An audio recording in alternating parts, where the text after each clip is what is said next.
Saludos y bendiciones. Gracias por estar con nosotros. Te invitamos a que te quedes conectado con nosotros porque sabemos que hay una palabra de Dios que ministrará a tu corazón.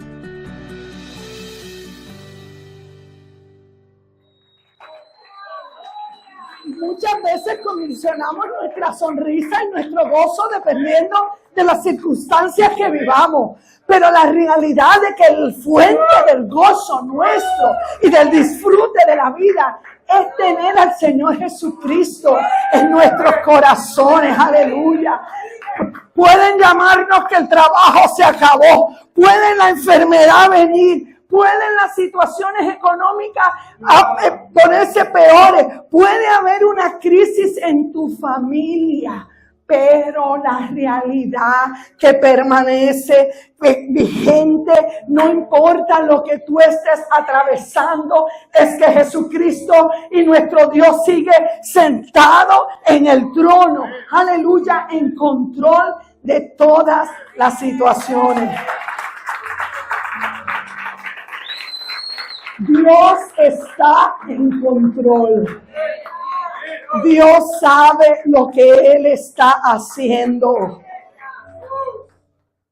Sonríele a la vida. Hay muchos que están postrados alrededor de nosotros porque vivimos en un área médica, que a lo mejor están debatiendo entre sus últimos momentos de vivir. Pero hoy Dios te permitió levantarte, pese a tus situaciones, pese a tus dolores, pese a tus pruebas. Y tienes una oportunidad. Porque la Escritura dice en Lamentaciones 3:22 que nuevas son las misericordias de Dios para nosotros cada mañana. Dale ese aplauso al Señor. Entonces, sonríele a la vida. El miércoles pasado aprendimos quién es la resurrección y la vida. Jesús. Le sonreímos a Jesús porque Él es la vida eterna. Es más, vamos a repetirnos todos a la vez. Yo no sé lo que estemos pasando, pero yo sé que esto también va a pasar. Yo sé también que Dios va a obrar. No sé cómo, pero yo sé que Dios va a obrar para bien en medio de mis circunstancias. Dale ese aplauso fuerte al Señor. Aleluya. Aleluya, puedes tomar tu asiento. Pero no dejes que el gozo de la presencia del Señor se apague en medio tuyo. Es este gozo el que nos da las fuerzas para continuar hacia adelante en medio de los desafíos que enfrentamos. Y yo no sé tú, pero los desafíos que cada día estamos enfrentando son muy fuertes. Hacen tambalear nuestra fe. Por eso es que como creyentes tenemos que estar cimentados en nuestras convicciones, en la fe de Jesucristo. Hoy terminamos esta serie de predicaciones, fueron 2, de Disfruta la vida, Jesús es la fuente del verdadero gozo. Y la predicación del día de hoy es: vive con propósito y esperanza. ¿Usted sabe por qué? Porque muchas veces cuando se nos olvida el propósito para el cual Dios nos formó, y el principal es expandir su reino. Si usted conoce a Jesús en esta mañana y usted está en este lugar y usted se pregunta, bueno, yo no sé cuál es el propósito mío de vida. El principal propósito es ser discípulos, que formemos otros discípulos para que en las comunidades en donde estemos, y no estoy hablando solamente de la comunidad de donde tú resides, sino tu familia, tu entornos, tú modeles a Jesucristo y otros digan, yo quiero a ese Dios que esta persona le sirve. Yo quiero conocer a ese Dios que aún en los momentos de gozo, esta persona se lo goza todo. Y aún en los momentos de dolor y de desafío, sí llora, pero no llora como quien no tiene esperanza. Esta persona, a pesar del dolor, a pesar de las pruebas que está experimentando, puede seguir hacia adelante. El versículo tema para mi ministración se encuentra en Juan, capítulo 10, versículo 10, y lo escogí en Reina Valera, que dice, el ladrón no viene sino para hurtar, matar y destruir. Vamos a leerlo juntos. El ladrón no viene sino para hurtar, matar y destruir. Para que usted lo tenga en mente, eso es lo que el enemigo de nuestras almas quiere. Robarnos, matarnos o destruirnos. Pero no se queda ahí. Dice, yo he venido para que tengan vida y para que la tengan en abundancia. Aleluya, ese es el regalo de Dios para nosotros. Jesús vino, si le vas a dar ese aplauso al Señor, dáselo con fuerza. Porque Él vino para que tú y yo tuviéramos una vida abundante. Entonces, ¿cómo puedo disfrutar esa vida que Dios me ha dado? Aun cuando yo enfrento desafíos, incertidumbres y dificultades. Porque es una realidad. Sí, pastora, yo entiendo eso. Pero la realidad mía es que a lo mejor a ti te llamaron en esta semana y te dijeron, ¿sabes qué? Tu trabajo es hasta el viernes. Es una incertidumbre. Vamos a ver si sigues con gozo. O a lo mejor te llamaron y tú estabas en estudios médicos y te han dado una noticia de, ¿sabes qué? Hemos encontrado este tumor, no es benigno, es maligno. Y estás en etapa 4 de cáncer avanzado. Son desafíos que ahí nos preguntamos. O a lo mejor nos llaman que uno de nuestros seres queridos hoy amaneció en la presencia del Señor. Ya no lo tenemos cerca. Son desafíos que nos hacen tambalear. Pero la pregunta es, usted sabe que la tragedia más grande de un ser humano, de la vida, no es que muera. La tragedia más grande de la vida de un ser humano es vivir sin propósito. Y nosotros tenemos las fuerzas para enfrentar las situaciones desafiantes de la vida cuando entendemos que Dios es la fuente de nuestra fortaleza. Amados, vivimos vidas vacías en una sociedad en donde hoy día hay personas que están ocupadas todo el tiempo, pero al final del día, cuando llegan a sus casas, se encuentran vacíos. Funcionan porque su caminar y tienen siempre algo que hacer, porque evitan hablarse y estar con ellos solos porque tienen vidas vacías. Su diario vivir es correr de un lugar a otro, trabajar hasta el agotamiento, cumplir responsabilidades, atender muchos compromisos, pero en su interior hay un vacío. Cada mañana cuando abren los ojos se preguntan, ¿pero será esto que yo estoy viviendo todo lo que hay? ¿Para qué estoy aquí? ¿Cuál es el propósito de mi vida? Mire, la realidad es que Dios no nos formó como un capricho. Él no era alguien que estaba caminando y dijo, ay, no sé qué hacer hoy, déjame agarrarle esta tierrita y soplarle aliento en mi vida, para que ellos crezcan porque no sé qué más yo puedo hacer con ellos. Cada uno de nosotros fue formado con un propósito. Tu vida tiene un propósito. Dios nos creó para vivir para crecer, para impactar nuestros entornos. Dios nos creó para vivir un propósito eterno. Y cuando una persona pierde de vista su propósito, cuando una persona pierde de vista su dirección, cuando una persona pierde de vista qué tiene que hacer, poco a poco va perdiendo el gozo. Es una persona que sigue existiendo, pero ya no hay gozo. Por eso es que encontramos hoy en día tantas personas desanimadas, no necesariamente porque tengan grandes problemas, sino porque han perdido la perspectiva de saber para qué Dios los creó. Aleluya. Han perdido, tienen riqueza espiritual, tienen riqueza material, tienen abundancia de bienes. Porque la gente normal, como usted y como yo, normalmente pensamos en la mente, bueno, si yo tuviera, ayer estaba con un grupo de personas y una persona dijo, ay Dios mío, si me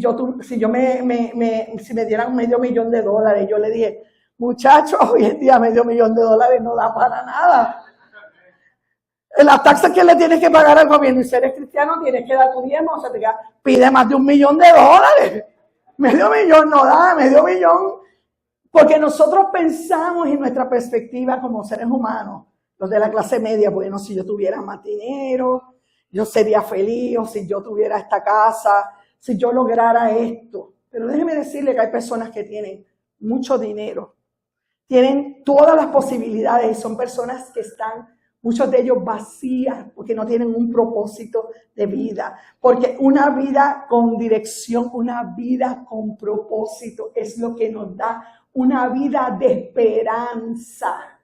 Y nosotros tenemos la esperanza bienaventurada de conocer al Señor Jesucristo. Voy a citar a tres, me encantan las citas de personas. Rick Warren, yo leo muchos libros de él. Rick Warren mencionó una vez que la verdadera vida comienza cuando descubrimos el propósito para el cual Dios nos creó. Cuando nosotros sabemos, este es mi propósito. Mi propósito es alentar personas. Mi propósito es ser de bendición. Tú te sientes realizado. El segundo fue Víctor Frank.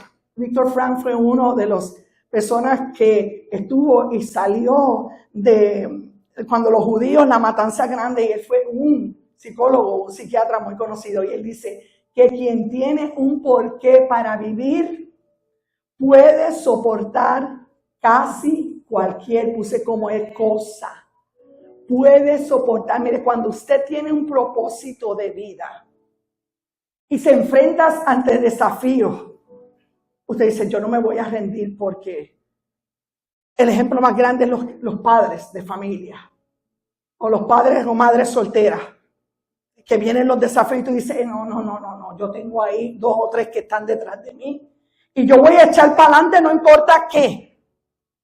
O los que somos pastores, yo no me voy a rendir, porque yo tengo una congregación que está detrás de nosotros, y nosotros tenemos que modelarles a ellos que Jesús es la esperanza.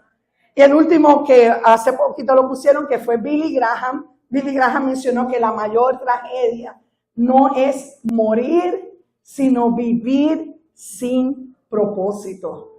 Mire, cuando volvemos a leer Juan capítulo 10, versículo 10, lo puedes poner otra vez, por favor, Oscar. El ladrón no viene sino para matar, hurtar y destruir. Yo he venido para que tengan vida y la tengan en abundancia. Vemos, para comprender estas palabras tenemos que mirar el trasfondo de qué fue lo que pasó. Jesús dijo en el contexto de esto, en el capítulo 9, Jesús había sanado a un hombre que era ciego de nacimiento. Y este milagro, cada vez que yo leo las escrituras y digo, esos líderes religiosos siempre tenían un revolú, formó un problema con los líderes religiosos de la sociedad. Entonces los fariseos estaban más preocupados por proteger su autoridad y su status quo que proteger y bendecir al pueblo. Dios mío, algo muy similar pasa hoy en día. Hay muchas autoridades eclesiásticas que están en posiciones que Dios les ha dado para proteger las iglesias para proteger al pueblo. Y en vez de proteger, ellos se preocupan, espérate, yo tengo que ser aquí diplomático. Es como una política, ¿no? Yo tengo que actuar bien, porque yo tengo que estar bien a la derecha y a la izquierda, porque mi posición aquí depende de los votos que me dan. Entonces, si yo me voy para este lado, este grupo no me va a querer.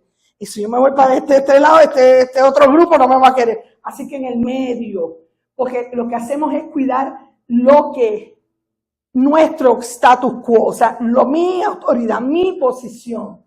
Pero cuando usted sabe que Dios nos ha llamado con un propósito, usted no se mueve por lo que los demás puedan pensar de usted, porque usted sabe que Dios es quien quita y pone, pero cuando Dios lo pone en un lugar de autoridad, es para bendecir y proteger al pueblo al cual usted está. Pero los fariseos y los saduceos de esa época no estaban. Entonces, el Señor utiliza la imagen aquí del pastor y las ovejas, porque en la cultura judía el pastor era el responsable de guiar, alimentar, proteger y cuidar a las ovejas. Hemos minimizado al pastor en las escrituras y decimos, como David, esta gente era la que cuidaba las ovejas, era un trabajo sucio, sí era un trabajo sucio, difícil.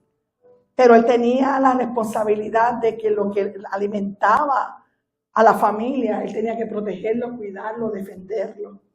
Y Jesús contrasta entre el ladrón y el buen pastor.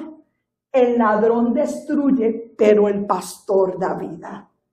El ladrón roba, pero el pastor restaura. Y está hablando de su imagen pastoral, de él como el buen pastor. Y de lo que se supone que un pastor terrenal también haga. El ladrón dispersa, pero el pastor Cristo reunifica. Cuando Jesús habla de una vida abundante, él está hablando de una vida plena en Dios, llena de propósito y esperanza. Entonces, surge esta pregunta en mi mente: si Cristo vino para darme una vida abundante, ¿por qué tantas personas sobreviven en lugar de vivir? Bueno, la respuesta comienza con la primera verdad de este pasaje. Y yo como pastor encontré 3 verdades en este pasaje. La primera verdad es: el propósito de Dios da vida, da significado a la vida.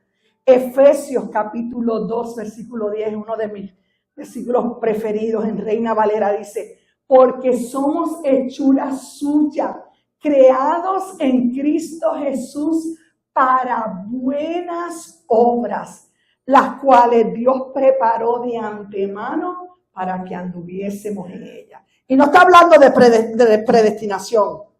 Está hablando de que cuando Dios formó un plan para el ser humano, Él creó un propósito que está establecido en la Escritura.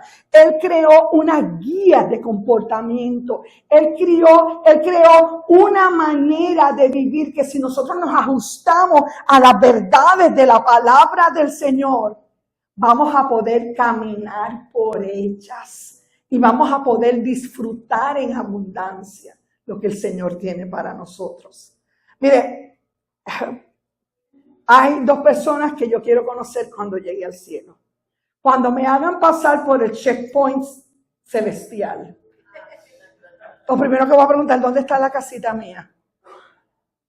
Ahí no me van, o el apartamento, ¿verdad?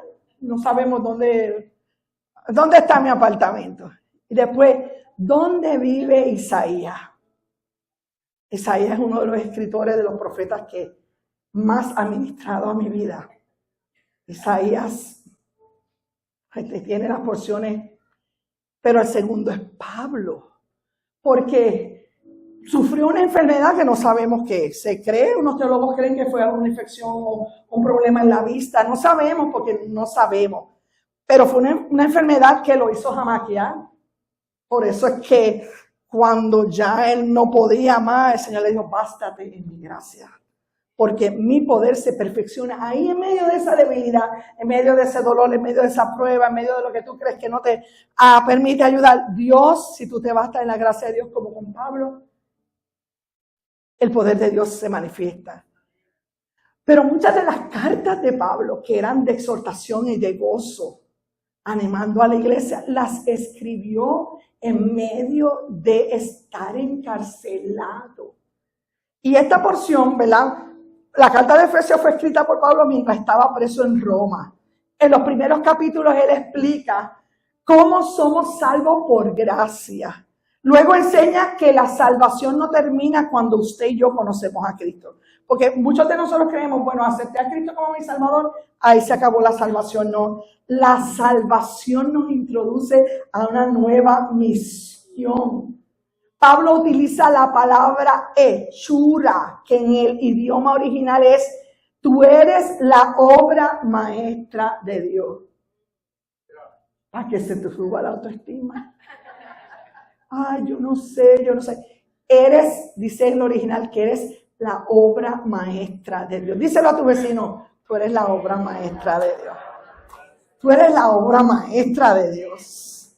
Eres una creación especial. Eres un diseño intencional.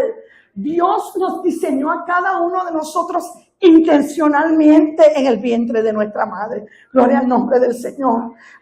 Amado, la verdad del principio bíblico que Dios nos está diciendo en esta escritura es que Dios no creó a nadie por accidente. No eres el ups. No sé, este es el cuarto bebé. ¿Y cómo fue? Yo no sé, porque no estábamos esperando otro. Bueno, yo te puedo explicar cuando se acabe el culto cómo fue que fue. Si no sabes cómo fue, yo te puedo explicar, ¿verdad? Cómo fue. O yo no planeaba, esta muchachita vino. No. Naciste porque Dios tenía una intención y un propósito para tu vida. Y a veces nos marcan en nuestra familia, tú no sabes mucho, tú sabes mucho. Yo quisiera que tú fueras con tu hermana. Dite a ti mismo, soy hechura de Dios. Tengo todo lo que necesito para salir hacia adelante porque Dios me formó intencionalmente. Gloria al Señor. Vivimos en una cultura que constantemente pregunta, ¿qué quiero hacer con mi vida? Pero la pregunta correcta es, ¿qué quiere hacer Dios con mi vida? Lo dije la semana pasada, muchas veces nosotros queremos, aquí están mis planes, Señor, bendícelos, ponle el sello de goma para seguir hacia adelante. No. La pregunta correcta es, Señor, ya yo te conozco. Dime tú, ¿qué tú quieres que yo haga para yo ir caminando por ese camino? ¿No le ha pasado a usted que a veces usted forma ideas y planes en su mente, los trata de hacer y no son, y de momento empieza a buscar al Señor, Dios te da una revelación, tú entiendes cuál es el plan y el propósito de Dios para tu vida y cuando empiezas a caminar por ahí, sientes un gozo que nada ni nadie te puede arrebatar. Gloria al Señor. Eso es así. Porque el propósito para el ser humano y para el creyente no se tiene que inventar. Ya Dios lo creó. Ya Dios nos entregó un propósito. Cuando entendemos eso, aprendemos, en vez de vivir reaccionando a las circunstancias, comenzamos a vivir guiados por el Espíritu Santo. Iglesia, tú tienes que... Hablamos a Dios porque es el Padre. Mencionamos a Jesús porque es el que fue el del medio que creó el camino a la salvación. Pero olvidamos una persona importante en nuestro caminar y es el Espíritu Santo. Tenemos que darle la bienvenida a esa persona de la Trinidad y decir, Espíritu Santo de Dios, tú fuiste enviado para que fueras mi maestro, para que me recordaras lo que dijo el Padre. Bienvenido a mi caminar. Mire, hablaba yo con una compañera de estudios que hacía como 1 año y medio que no hablaba. Y ella me decía, Rose, se llama Kate Martínez. Y nos reíamos porque ella vive en Florida, nació en New York, es puertorriqueña. Y Ahora lleva 3 años en Puerto Rico, lo relocalizaron por su trabajo en nuestra isla. Y me dice, mira Rosemary, a lo mejor no sabemos si vamos a estar 1 año más o 2 en la isla. Y en vez de nosotros pensar que vamos a volver a nuestra casita en Florida, mi esposo se pasa mandándonos ahora casas, él está también en Puerto Rico, casas en Texas. Y nosotros días que ella le dijo, pero ¿y qué te pasa? Y dice, ay, yo no sé, el Señor me pone una cosa por Texas en el corazón. Y yo le dije, pues gloria a Dios. Si se van a venir a San Antonio, aquí le esperamos. ¿Verdad? Aquí le esperamos con los brazos abiertos. Pero ella me decía, Rose, y yo, desde que yo conocí a Kate, ella me impactó porque es una mujer intercesora. De esas intercesoras que ya casi no existen, usted sabe, de esas que te dicen que van a orar y van a orar de verdad. Porque la mayoría de estas intercesoras el Señor se las llevó para el cielo, ha ido llevando para el cielo. Y yo no sé usted, pero los desafíos que encontramos en nuestro caminar, nos decimos, ¿y ahora a quién llamo? ¿Le ha pasado a usted eso? Porque a mí me ha pasado. Si le ha pasado, haga así, baje la mano, porque me ha pasado. ¿Y ahora a quién llamo? Pero ahí viene el Espíritu Santo. ¡Yo! ¡El Espíritu Santo! Porque el corazón se nos aflige, ¿verdad? En medio de los desafíos. Ella me decía, Rose, estaba yo en este debate emocional. Señor, yo debo quedarme en esta islita. Yo me debo ir ya. Mis hijos son jóvenes, adultos, y están en Florida, en su casa. Sí, están bien, están en la universidad. Nos vemos de vez en cuando, pero el corazón de madre me anhela. Y veo los desafíos el negocio, es bien difícil, son contables, muy cuesta arriba. Y que el Espíritu Santo le dijo, no me has pedido una señal, pídeme. Ah, bueno, Señor, si tú quieres que yo me quede en la isla. Ella está viviendo con un familiar hace 3 años y es difícil, usted sabe, en un cuartito. Señor, yo quisiera una casa de 3 cuartos y que tuviera 2 baños. Porque su suegro, que vivía en Minneapolis, está enfermo, para traerme a mi suegro. El cuarto de nosotros y un cuarto para nuestros hijos cuando vengan de vacaciones. Ella no pidió más nada. No sabía que en la misma vez su esposo le está diciendo al Señor, y la casita que nos des, dánosla con placas solares. Porque yo no sé si usted sabe, nuestra islita se va a la luz a cada rato. Entonces el papá el esposo de Pedro, de Kate, tiene una condición de salud que necesita máquinas para vivir. No puede ser en un lugar que se vaya la luz o no se vaya la luz. Y me dice ella el viernes, Rose, esa oración la hicimos el viernes pasado. El lunes estamos entrando al lugar a donde rentamos las oficinas. Y empecé a hablar con la dueña de las oficinas. Y la otra oración es, y que esté cerca de las oficinas, porque en Puerto Rico los tráficos son bien distantes. Que yo pueda ir caminando, o por lo menos en 5 minutos en carro en la casa. Está hablando con la dueña del negocio y le dice ella, estoy orando, ayúdame a orar, porque le presenté al Señor el viernes esta petición y ella le dijo, yo tengo una casa, está a 3 minutos caminando de las oficinas, tiene 3 cuartos, tiene 2 baños. Y cuando Kate dice, déjame llamar a mi esposo que viene de camino, porque ella dijo, se las puedo enseñar ahorita mismo. Y cuando les enseña la casa, Kate no sabía que su esposo había orado por las placas solares. Y cuando llegaron, la casa era de 3 cuartos, 2 baños, agradable, porque usted sabe cuando uno va a rentar o comprar una casa, ¿qué casa que tú entras y dices, esta no? Pero hay casas que tú entras y dices, esta es. Y que cuando Kate entró en su corazón, dijo, esta es. Y cuando su esposo salió para afuera, dijo, ¿para qué él está afuera? Y entra, le dijo, esta es la casa porque yo le pedí al Señor que tuviera placas solares. Y ella me dice, Dios contesta las oraciones de sus hijos. Dale ese aplauso al Señor. Dios contesta las oraciones siempre y cuando nuestras oraciones sean para cumplir el propósito de Dios. Dios responde, aleluya. Usted tiene que buscar al Señor. Usted tiene que volver a mirar cuál es el propósito de Dios para tu vida, porque quizás has estado enfocado en miles de situaciones que te han opacado la visión. Pero déjame decirte una cosa en esta mañana, iglesia, porque no lo puedo mencionar por nombre, pero Dios tiene un plan y un propósito para cada uno de los que estamos en este lugar. Dios tiene planes todavía, Dios tiene oportunidades, Dios tiene propósito y Dios tiene una misión para nosotros. La pregunta es, ¿cómo yo voy a experimentar gozo mientras vivo este propósito? El segundo punto, ahí está el gozo. Servir a otros produce gozo. Mire, Pablo en su viaje a la iglesia de Éfeso se reúne con los ancianos de la iglesia y le dice esto que aparece en Hechos capítulo 20 versículo 35. Mientras yo repasaba el mensaje en esta semana, ese versículo me iba dando vueltas en la cabeza.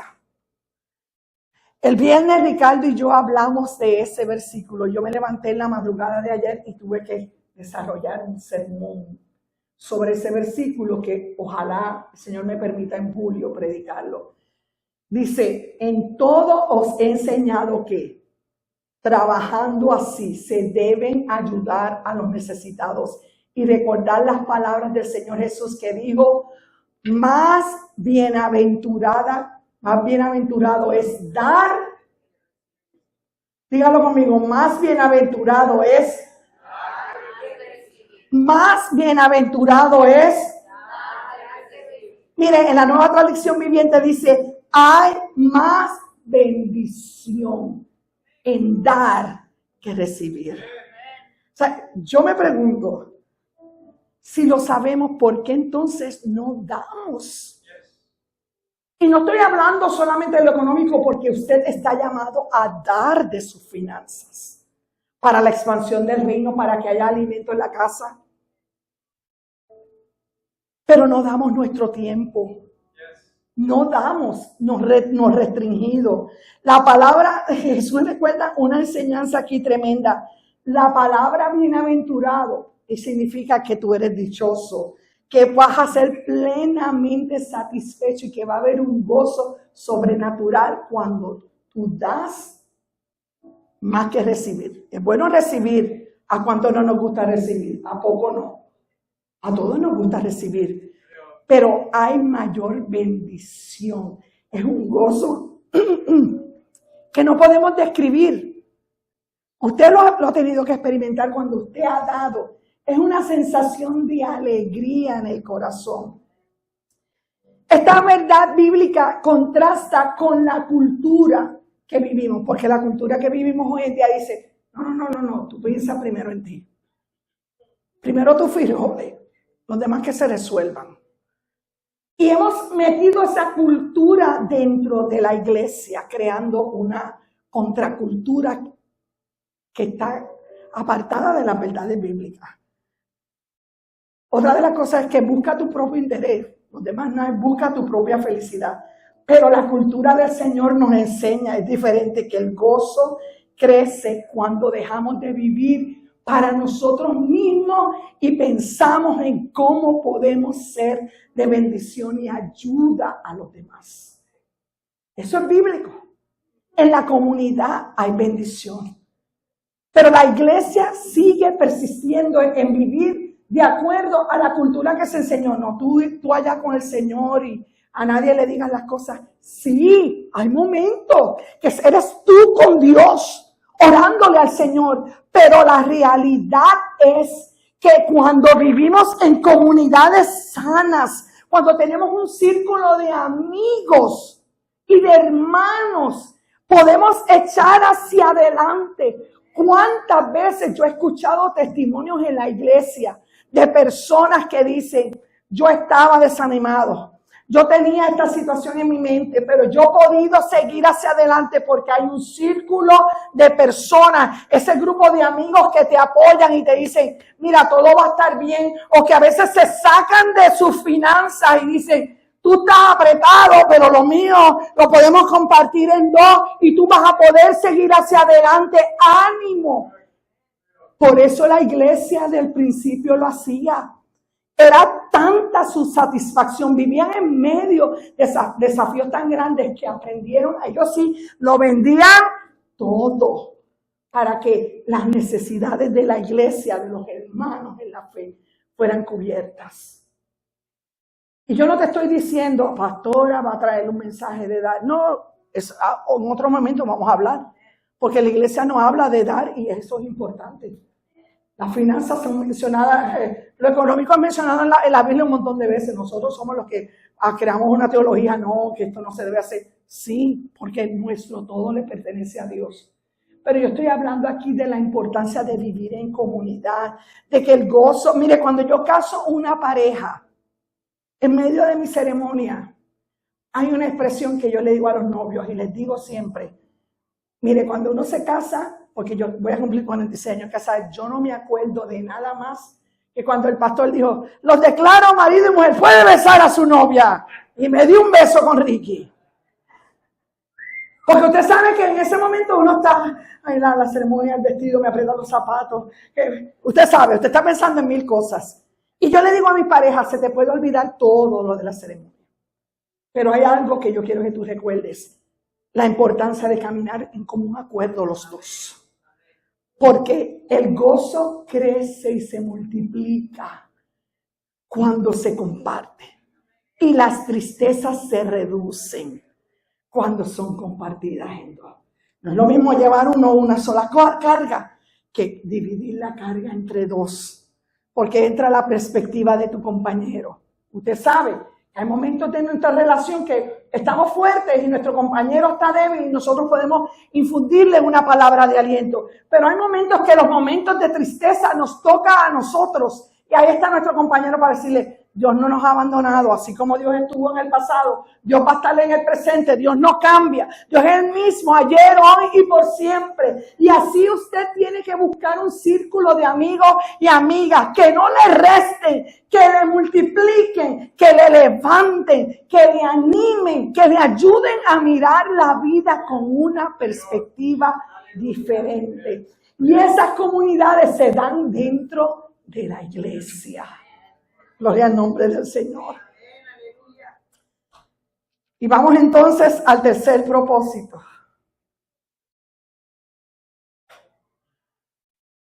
¿Qué sostiene nuestro gozo cuando llegan las dificultades?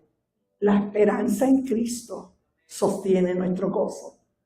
En la Biblia, la esperanza no es un simple deseo o es algo allá incierto, sino una expectativa firme basada en la palabra de Dios.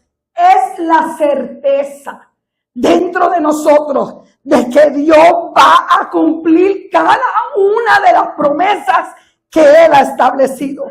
Que no importa cómo yo estoy viendo las circunstancias, que no importa lo que yo estoy viendo, que a mi mente humana no hay solución. Mi esperanza puesta en Jesús me dice, yo no sé cómo lo va a hacer, pero Dios nos va a sacar hacia adelante. Denle ese aplauso al Señor. Yo me gozo porque en los 4 años para 5 que cumplimos en septiembre, yo he podido ver gente en este lugar sin esperanza, en momentos desafiantes de la vida, cuando todo aparente y humanamente se ha destruido, Dios cumpliendo la palabra sobre su vida y volviéndole a dar esperanza.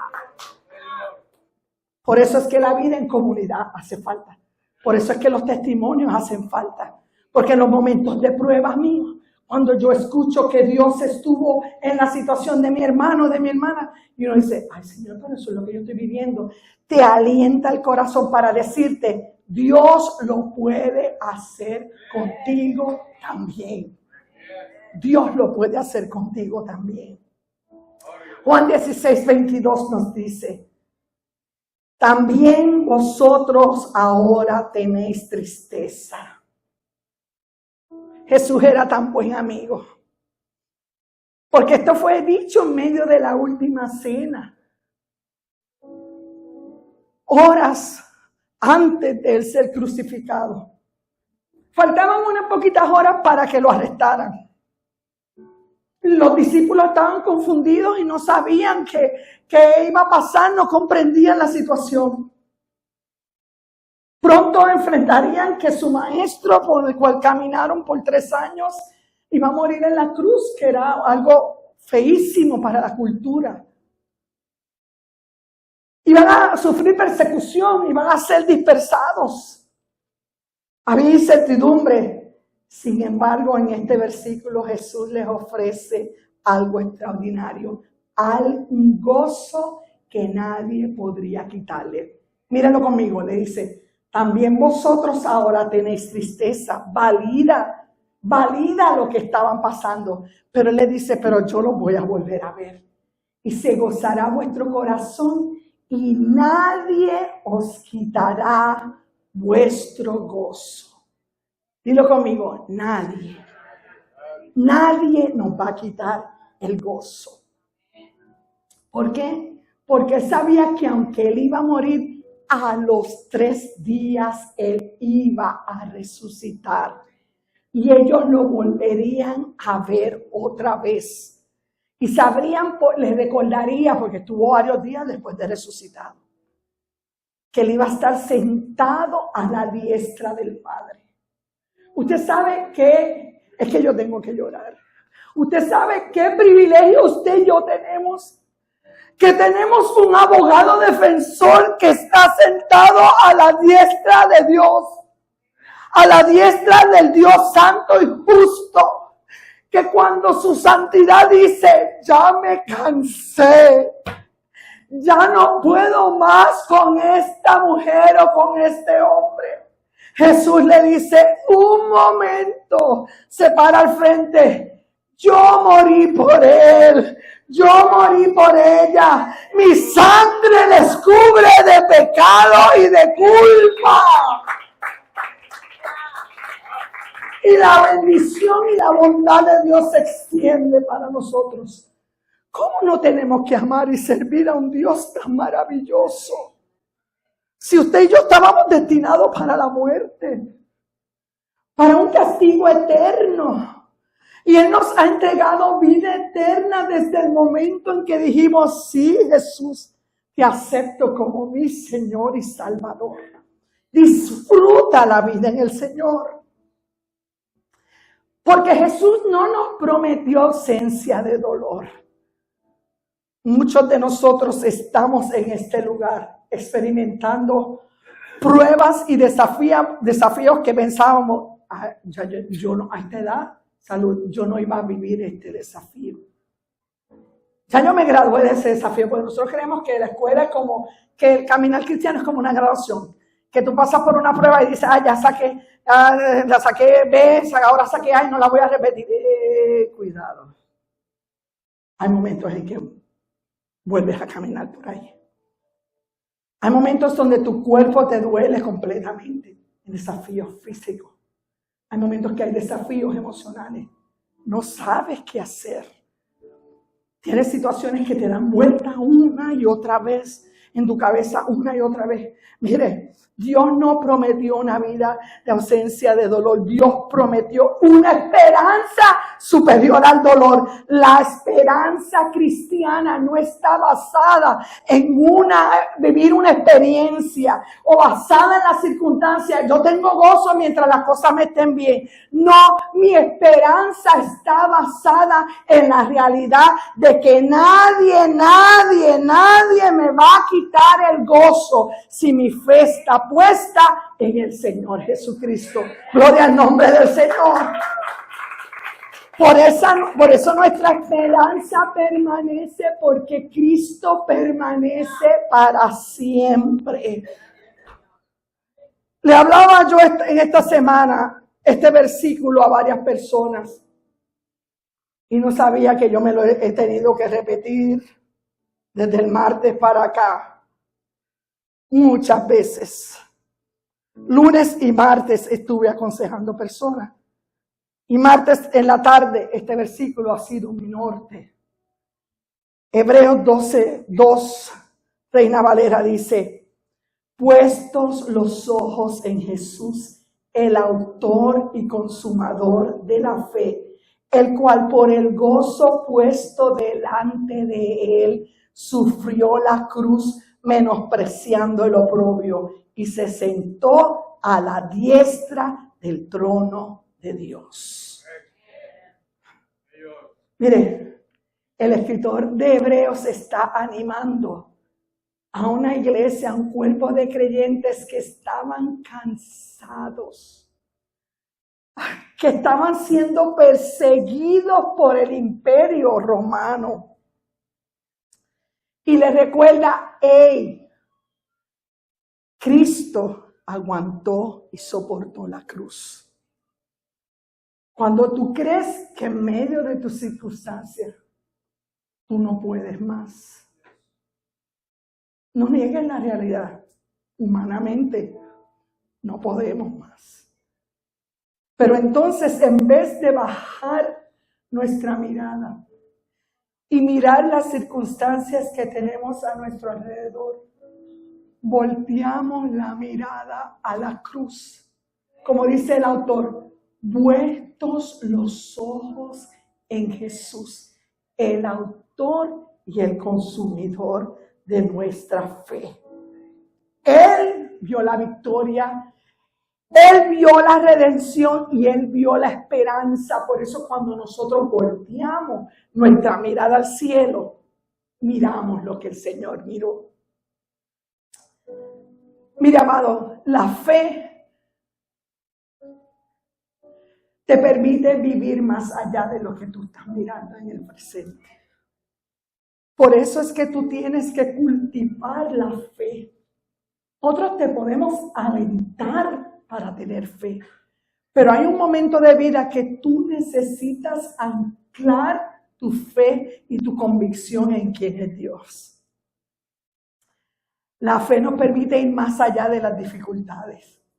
La fe nos permite ir más allá de la incertidumbre. Pero la fe nos recuerda que Dios sigue obrando a pesar de lo que nosotros estamos viendo. Dios no es un Dios que se deleita en hacer daño a su pueblo. A veces nosotros tenemos una cultura, usted sabe como los papás cuando eran chiquitos, no te quiero ahora porque tú te portaste mal, tú eres un nene malo. Hacemos daño a nuestros hijos cuando hacemos eso. Porque le damos una imagen, entonces si hago las cosas bien, y habemos niños que nos creamos todo el tiempo tratando de hacer las cosas bien, todas las cosas bien, para que nuestros papás nos acepten. Pero el Dios que tú y yo servimos es un Dios que nos ama a pesar de. No es un Dios malo que nos valida. Porque Dios es Dios de la eternidad. Dios sabe nuestro ayer, Dios sabe desde antes de que naciéramos, Dios sabe cómo va a ser el terminal de nuestra vida, por ende Dios sabe cuándo le vamos a fallar, cuándo nuestra fe va a caer, cuándo vamos a claudicar en nuestras creencias, pero aún así Él sigue amándonos, Él sigue amándonos, Él dice, yo morí por ti, mi oportunidad y mi misericordia se extiende sobre ti. Somos nosotros los que tenemos que aprender a validar ese amor. Y ese amor es el que nos voltea a mirar al cielo y decir, Señor, yo te voy a servir con esperanza. Gracias por habernos acompañado. Esperamos que esta palabra haya sido de bendición a tu vida. No olvides suscribirte a nuestro canal de YouTube de Casa de Refugio para que permanezcamos conectados. Si deseas comunicarte con nosotros, tienes la información en pantalla. Bendiciones.